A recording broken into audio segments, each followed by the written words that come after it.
रात का समय था। सब पक्षी अपने अपने घरों में सोए हुए थे, परंतु किसी पक्षी को नहीं पता था कि आज उनके साथ क्या होने वाला था। वो सब तो बेखबर गहरी नींद सो रहे थे कि आसमान पर गहरे बादल छा जाते हैं। बादल जोर से गरजता है, बारिश शुरू होती है। बारिश इतनी तेज थी कि पहले कभी किसी पक्षी ने इतनी तेज बारिश ना देखी थी। और फिर चिड़िया की आंख खुल जाती है। कुकू कुकू जल्दी उठो, बारिश बहुत तेज है। ऐसा लग रहा है कि जंगल में बाढ़ आने वाली है। लेकिन मम्मा, हमारा घर तो बहुत सुरक्षित है। कुकू बेटा, इतनी तेज बारिश मैंने आज तक नहीं देखी। न जाने क्यों मुझे आज बहुत डर लग रहा है। वो ऐसे बातें कर ही रहे थे कि उनका घर जोर जोर से हिलने लग जाता है और फिर अचानक से उनका घर टूटकर नीचे गिर जाता है। हर तरफ पानी ही पानी था। कुकू मेरे बच्चे, कोई चोट तो नहीं आई आपके? मम्मा मैं ठीक हूँ, और आप भी ठीक है ना? मैं भी ठीक हूँ मेरे बच्चे, परंतु आपने डरना नहीं है। ऐसे हालात में डरते नहीं बल्कि मुकाबला करते हैं। वो ऐसे बैठे हुए थे कि कबूतर भी वहाँ आ जाता है। चिड़िया, आपका घर भी टूट गया? मेरा घर तो पहले ही कमजोर था, आपका घर तो ठीक है ना? किसी पक्षी का भी घर नहीं बचा, सबके घर टूट गए बारिश में। बारिश बहुत तेज है, ऐसी बारिश तो पहले कभी मैंने देखी ही नहीं। चलो हम सब कौवे की तरफ जाते हैं, हो सकता है कि उसका घर बच गया हो। और फिर रानो चिड़िया, उसका बेटा कुकू और कबूतर कौवे की तरफ जाते हैं। परंतु कौवा और कौवी तो अपने टूटे हुए घर पर बैठे रो रहे थे। चिड़िया, मेरा घर टूट गया। मैंने पहली बार इतना सुंदर घर बनाया था, अब मैं क्या करूँगी? गोरी बहन, आप अकेली का घर नहीं टूटा, हम सबके घर टूट गए हैं। परंतु आप चिंतित ना हो, हम सब साथ हैं। हम सब मिलकर इस दुर्घटना का मुकाबला करेंगे।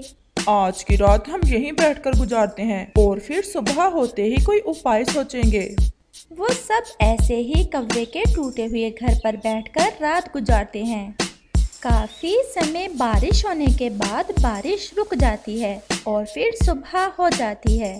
अब बारिश के बाद हमारा इस जंगल में रहना तो बहुत मुश्किल है, क्योंकि यहाँ तो हर तरफ बाढ़ आ गई है। हर दिशा में पानी ही पानी है। हमें अब यहाँ से परावास करना होगी।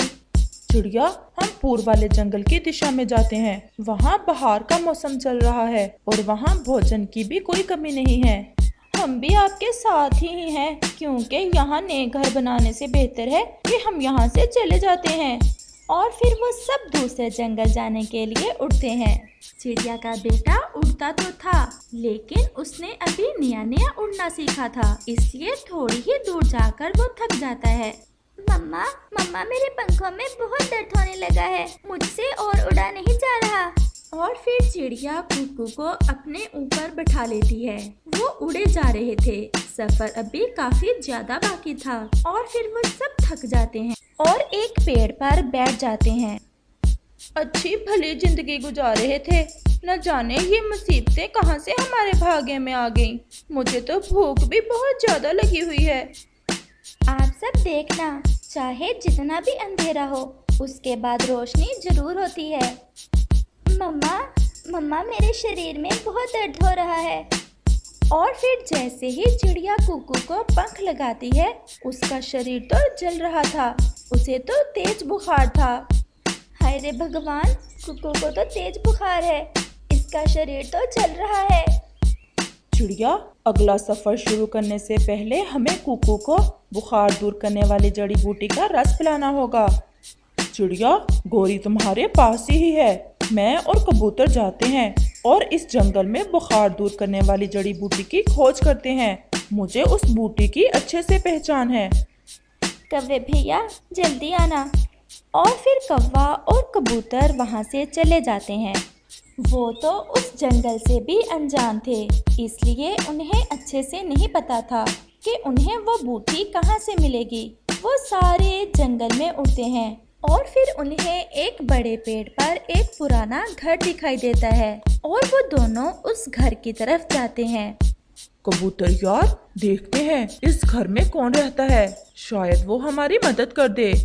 और फिर कबूतर ऐसा कहता है, क्या इस घर में कोई है? हम परावासी पक्षी हैं, मुसीबत के मारे हैं, भगवान के लिए हमारी मदद करें। फिर उस घर से एक बूढ़ी फाख्ता निकलती है।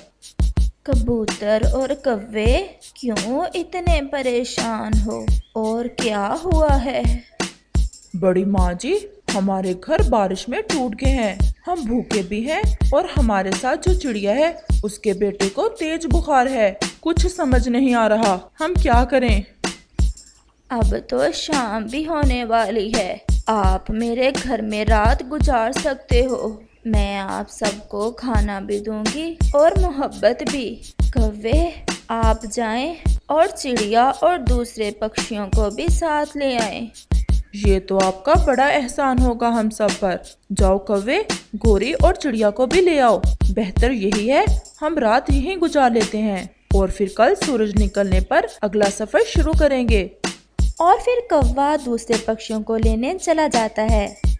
कौवा जल्द ही चिड़िया, कुकू और गोरी को भी साथ ले आता है। आप सब इस घर में सुरक्षित हैं, ये कुछ फल हैं, ये आप खा लें।